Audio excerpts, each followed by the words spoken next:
Aturan baru ini bakal bikin pensiunan PNS bahagia. Menteri Pendayagunaan Aparatur Negara dan Reformasi Birokrasi Menpan RB Cahyo Kumolo memastikan dana pensiun PNS akan diterapkan dengan jumlah iuran pasti atau purely funded. Terkait pemberian jaminan pensiun, pemerintah akan melakukan reformasi sistem pensiun berdasarkan iuran pasti, kata Cahyo beberapa waktu lalu. Sayangnya, skema ini belum bisa terrealisasi karena pandemi COVID-19 yang melanda sejak tahun lalu. Pemerintah fokus melakukan refocusing anggaran untuk kesehatan dan bantuan sosial atau bansos. Sebenarnya pada awal Januari 2020 sudah ada inisiatif mengadakan rapat di Kemenkeu yang undang Pak Mendagri dan kami juga untuk membahas detail, katanya. Ini tapi karena ada pandemi COVID-19 sehingga konsentrasi anggaran untuk infrastruktur kesehatan dan bansos, sehingga ini belum sempat dibahas tuntas.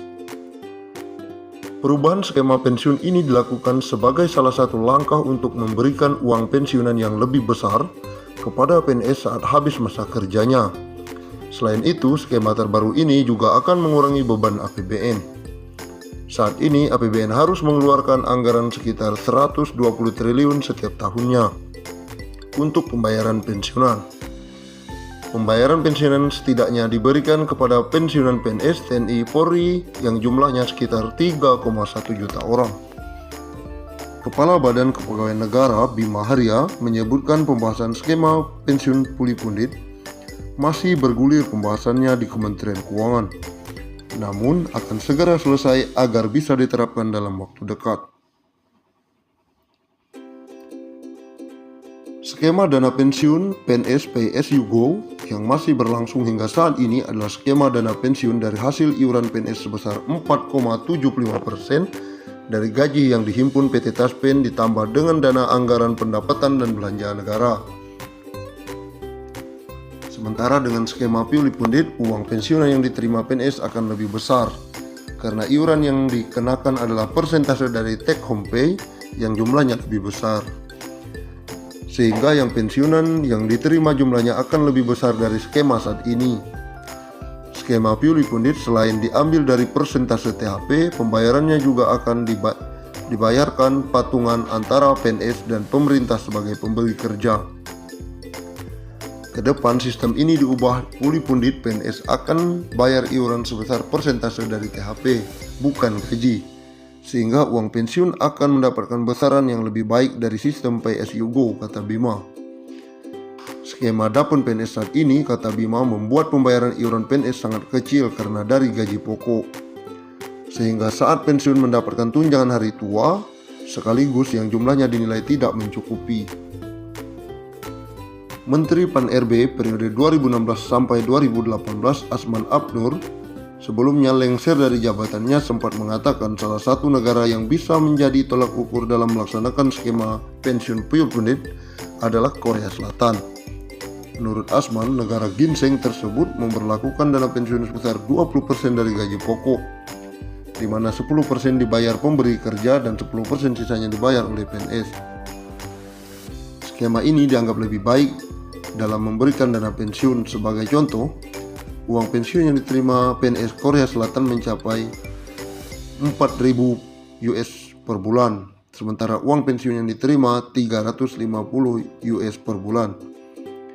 Tapi catat, mereka bukan memotong gaji, tapi masing-masing pemberi kerja dan pemberi kerja membayar iuran. Akumulasi semua total yang dicadangkan akan dikembalikan saat pensiun, ujarnya mengutip dari CNBC Indonesia.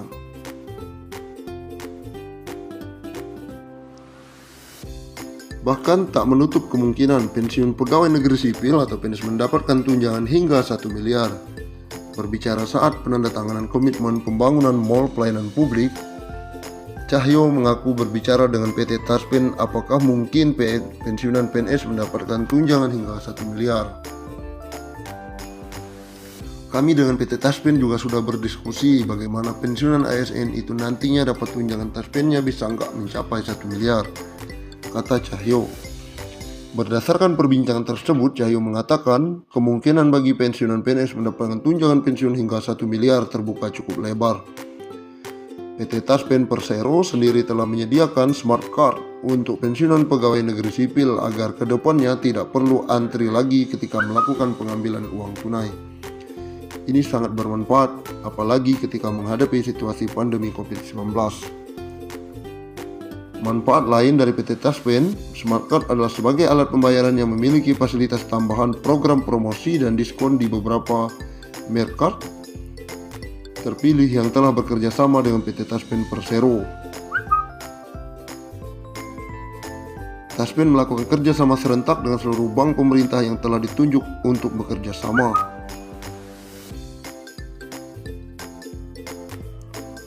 Seluruh insan aparatur sipil negara atau ASN, TNI maupun Polri dan pensiunan mendapatkan kabar bahagia.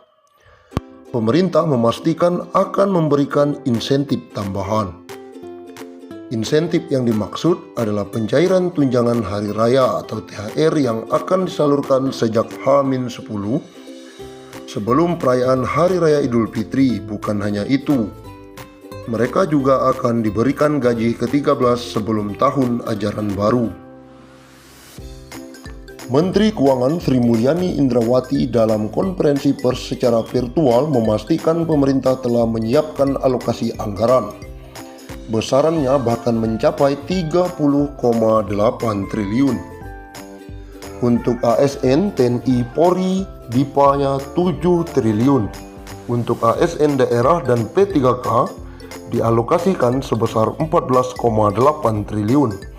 Dan untuk para pensiunan dialokasikan anggaran THR sebesar 9 triliun, kata Sri Mulyani akhir pekan lalu. Adapun THR yang diberikan pada tahun ini mencakup komponen gaji pokok dan tunjangan melekat.